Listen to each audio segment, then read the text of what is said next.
महिला राष्ट्रवादी काँग्रेस शरदचंद्र पवार पक्षाच्या सांगली शहर जिल्ह्याच्या वतीने आज जिल्हाधिकारी यांना एक राज्य एक गणवेश या राज्य सरकारच्या योजनेच्या तक्रारीबाबत निवेदन देऊन राज्य सरकारचा निषेध व्यक्त करण्यात आला। निवेदनामध्ये म्हटलं आहे की राज्य शासनाने यावर्षीपासून एक राज्य एक गणवेश योजना अंमलात आणली, मात्र पहिल्या वर्षातील 2 महिन्यात या योजनेचा पुरता फज्जा उडाला। शाळा सुरू होऊन 1.5 महिना झाला तरी अजून मुलांना गणवेश मिळालेले नाहीत आणि ज्यांना मिळाले त्यामध्येही बऱ्याच त्रुटी आढळून आल्या।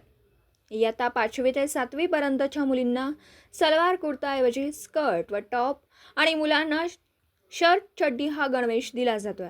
प्रत्यक्षात मुला-मुलींचे माप न घेता अंदाजे एकाच मापाचे गणवेश देण्यात येतात। मुलींची उंची व शारीरिक ठेवण आणि दिलेल्या गणवेश यामध्ये बरीच तफावत आहे। अत्यंत कमी उंचीचे कपडे घालणं मुलींना अवघड व लज्जास्पद वाटते। याबाबत पालकांनी नाराजी व्यक्त करून आमच्याकडे तोंडी तक्रार केली। मुलांना पण शर्ट चड्डीमुळे त्यांच्यात न्यूनगंडता निर्माण होते। शिवाय इयत्ता 8वी ते 10वी पर्यंतच्या मुलींना सलवार कुर्ता दिला जातो, त्यांच्याबरोबर ओढणी मात्र देण्यात दिली जात नाही आणि नव्याने प्रवेश घेतलेल्या विद्यार्थ्यांना गणवेश मिळत नाही।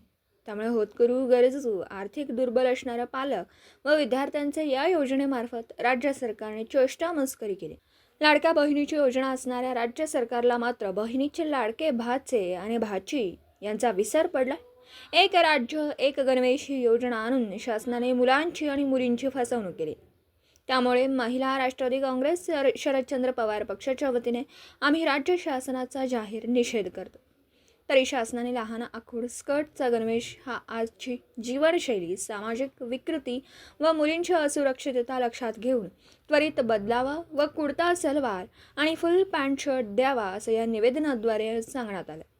यावेळी सांगली शहर जिल्हाध्यक्षा सौ संगीता अभिजित हार्गे, मिरज शहर अध्यक्ष शारदाताई माळी, सांगली शहर अध्यक्ष स्वातीताई शिरूर, कुपवाड शहर अध्यक्ष प्रियंकाताई विचारे, सांगली कार्याध्यक्ष वैशालीताई धुमाळ, कुपवाड कार्याध्यक्ष संगीताताई जाधव, मिरज कार्याध्यक्ष रईसा चिंचणीकर, जिल्हा उपाध्यक्ष पवित्रा केरीपाळे, संगीता जाधव, सांगली जिल्हा सरचिटणीस शीतल सोनवणे, मिरज शहर उपाध्यक्ष अश्विनी कोळी, धनश्री केरीपाळे, मिनल कुडाळकर त्यांच्यासह महिला पदाधिकारी उपस्थित होते।